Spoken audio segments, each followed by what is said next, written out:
Welcome to the deep dive. Today we're doing something a little different, really special actually. Instead of the usual articles, we've got Your Family Recollections, Kenneth Barrow's obituary, and his own written testimony. It feels like a real privilege to look at these lives so personally. It really is. You know, these firsthand accounts, they give us such a unique window into Kenneth and Shirley Barrow. We get to trace their whole lives, really. From the very beginning. Right. Childhood, marriage, raising the kids, their community work, church involvement, all of it. Our goal, I think, is to try and understand what really drove them, what mattered most, and, what the family cherishes. Okay, so let's start right at the beginning then. Kenneth, born 1921, Reese, Utah, which I gather is also called West Warren. That's right, West Warren. One of 12 kids. Wow. And Shirley, born just a couple years later, 1923, in Warren proper, the youngest of 7. Yeah, big families. Yeah. It definitely paints a picture of that busy rural upbringing, doesn't it? It really does. And even in those little snippets from their YouTube autobiography, you get a sense of it. Kenneth mentioning milking cows every day. Right. Hard work. Exactly. Yeah. A generation that just understood farm life responsibilities. And Shirley, well, she called herself disobedient, but also fun-loving. Ah, that's quite a combination. Isn't it? It makes you kind of wonder how those two things fit together. A bit of a spark, maybe. You can imagine. And apparently Kenneth was smitten pretty much right away when they met. Yeah, he was quite taken with her. Her memory of it sounds maybe a little more reserved, but clearly something clicked. It's sweet how those first moments can, lead to everything else. It really is. And then their wedding, 1942, Glendale, California. It sounds like it was really quick, very much a wartime thing. Absolutely. He had to get back to his military duties. She went back to where she was staying. Not exactly your typical honeymoon start. No, but it was the start. And their early married life, well, it sounds like a real test of resilience. Oh, definitely. Living in a train car first. And then a converted chicken coop. Can you imagine? But they made it work. That story about Kenneth using sulfur for the bed bugs. I mean, It's so vivid. Shows that practical, resourceful side they must have had right from the start. Makes you think about what other hurdles they tackled together like that. yeah, that ability to just adapt and make do. It must have served them well. And then, of course, the family started growing. Yeah. 5 kids. Gary Lynn in 44, Boyd W. in 47, Pamela 49, Glenn W. 53, and Denise in 55. That's a full house. Definitely a full house. And we get these little hints about their personalities from Kenneth and Shirley's memories. Gary Lynn, independent. Right, and Boyd, Pamela, Denise all sound like they had minds of their own too. Strong-willed kids. Uh-huh. And Glenn, they called him a joy. Mm. It's touching, isn't it, how they saw each child? It is. And Shirley's role, I mean, the dedication comes through so clearly. Homemaker, amazing seamstress, making quilts for all the grandkids way down the line. Yeah, and a great cook, apparently. Those everyday things, that build a family. Yeah? And Kenneth, working as a milkman back then for Crema Weber Dairy, providing. But it wasn't all just work and chores, was it? The sources are full of fun family stuff. Oh, absolutely. Horse riding up in the mountains, like near Ben Lomond, Kenneth explaining deer droppings to the kids. A classic dad moment. Right, and gardening together peas, raspberries, apples, radishes, those trips to Yellowstone, Jenny Lake, volleyball games, family BBQs. It sounds like they really made time for connection. They definitely seemed intentional about it, creating those shared memories. And some of those memories sound pretty lively, like the wagon tipping over with little Denise inside. Oh my goodness. Hopefully she was okay. Sounds like it. And swimming in the canals, the Halloween chili incident with Boyd, delivering newspapers together. These are the stories that stick, right? Totally. And Ken throwing his hat over Yellowstone Falls. Or jumping into Jenny Lake with the teenagers. A bit mischievous. And that time he took Pamela to a daddy-daughter night with wildflowers he'd picked himself. That's just lovely. Really shows that gentle side. It really does. It connects back to him being described as compassionate later on. Now, their impact wasn't just within the family walls, right? They were involved outside, too. Very much so. Kenneth served in the Air Force during World War II, aerial engineer. Part of that greatest generation. It's a huge commitment. Absolutely. And that sense of duty seemed to carry through.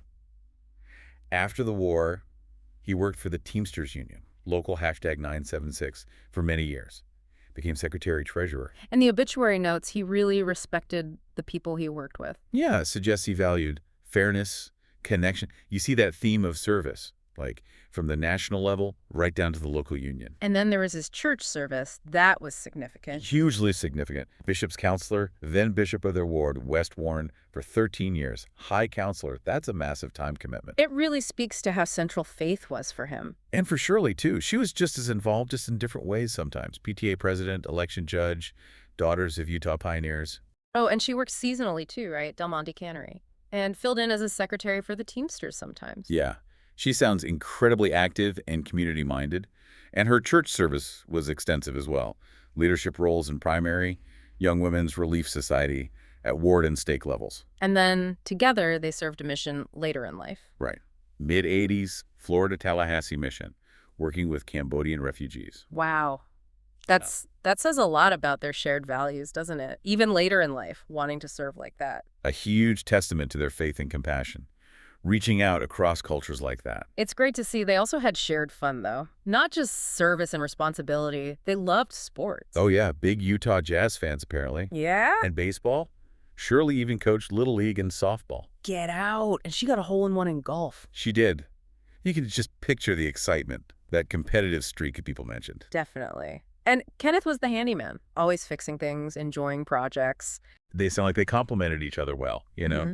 Her energy, his maybe steadier hand with fixing things, and they both loved hunting and camping with family and friends, outdoorsy people. The descriptions from their kids are so warm.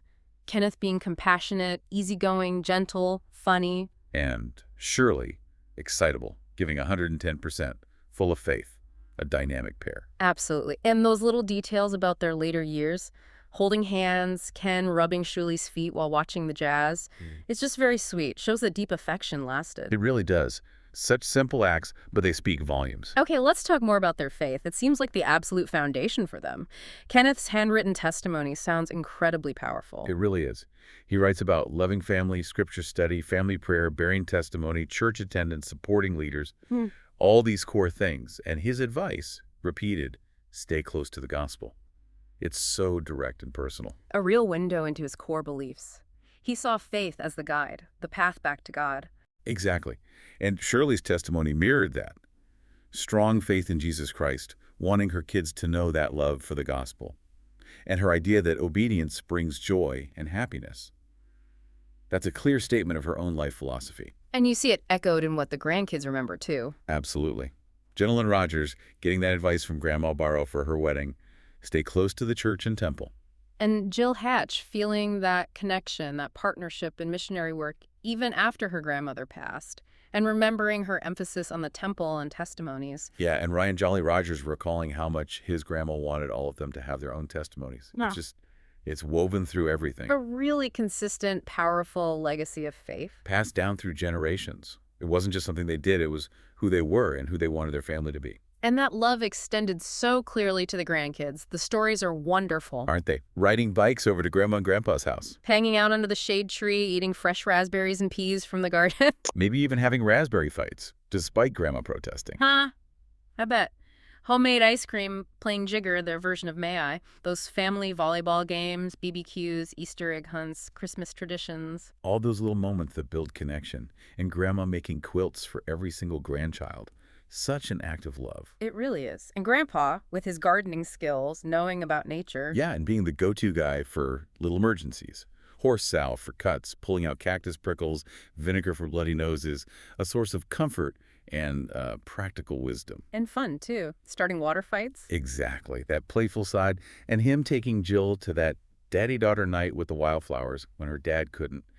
That just shows such kindness, such inclusion. It really speaks volumes about the kind of man he was. It all paints a picture of just this profound, positive influence, doesn't it? Their faith, their love, just radiating out to their kids, grandkids, great-grandkids. The sheer number of them is amazing. It truly is. Kenneth passed away in 2011 peacefully with family and Shirley there. And then Shirley followed him just a couple of years later, in 2013. The obituary saying her greatest wish came true, being reunited with them.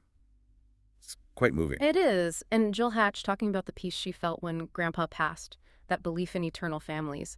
It shows how their faith brought comfort, even in grief. And Shirley's idea about the tissues, leaving a piece of herself behind, a unique, comforting thought. So thinking about this whole deep dive, this incredible personal look, what really stands out about Kenneth and Shirley Barrow? For me, it's that powerful blend. Their deep, obvious love for each other, their absolutely unwavering faith, their dedication to family above all else, it seems, and that consistent thread of service to their community, to their church. Those things just shine through. And having these personal sources, your memories and writings, it gives such a clear view of their priorities, doesn't it? It wasn't about big headlines. Not at all. It was about those daily acts of love, of faith, of hard work, of being there for people within the family, within the community. Yeah, those recurring themes, faith, family, hard work, service, love, connection, they feel so fundamental when you hear their story. Exactly.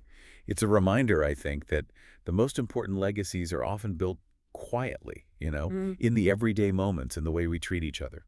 So for you listening, thinking about Kenneth and Shirley, what impact do you see from lives lived with such conviction and love, even if they seem ordinary from the outside? What parts of their story really stick with you? How might their example maybe influence how you think about your own priorities? It's definitely something to reflect on, how those simple, consistent acts of goodness and faith can really ripple outwards, touching so many lives for generations. Well, thank you so much for sharing these incredibly personal sources with us. It's been a real honor. And thank you for joining us on this very special deep dive.